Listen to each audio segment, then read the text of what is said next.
New court documents show 3 people have been arrested for bringing a gun to Castleton Square Mall in just 2 days.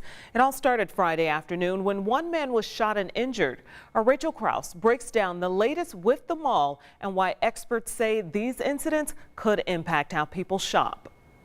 3 people are now facing charges after bringing guns into Castleton Square Mall over the weekend. Friday afternoon, police say they quickly located 18-year-old Curtis Wilson, found shot in the thigh. Court records say when 2 groups started yelling at each other, Wilson took out a gun, shooting several times and hitting himself in the leg. The next day, when Javon Wills was being arrested for trespassing at the mall, officers reported finding a handgun on him. That same day, Walter Oliver was arrested at Castleton Square for possession of a gun with a Glock switch, an illegal machine gun conversion. These incidents at Castleton Square Mall and others around the area may keep potential customers away. I will not be surprised if people start having this perception that indoor malls are less safe than all other public spaces.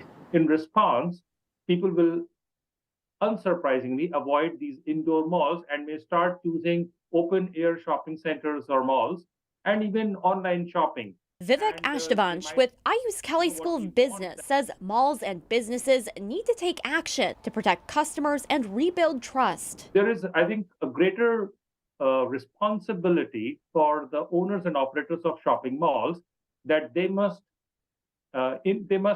inform the shoppers of what actions they are taking to ensure that people with guns cannot enter the shopping mall. And he says they should consider measures or tools customers can use to send info if something happens or report an incident that might threaten shoppers. How can they inform 911 or the shopping mall police, etc.? So it is now incumbent on the shopping malls and owners and operators or property managers who can be more proactive and assure shoppers of their safety. And if you are out in a mall or just a public place, he says always be aware of what's happening around you.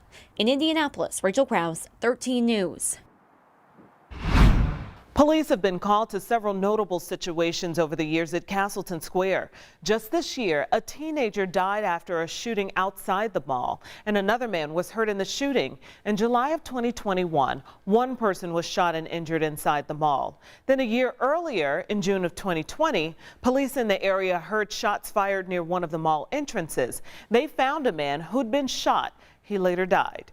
And just after Christmas in 2016, police arrested 7 teens after 2 fights started inside the mall. And then in January of 2015, there was a massive fight. It broke out inside the mall. It reportedly involved hundreds of people and ended in gunfire outside. No one was hurt in either of those fights, and police tell 13 News they take security very seriously. IMPD tells 13 News the mall has always been inviting to officers.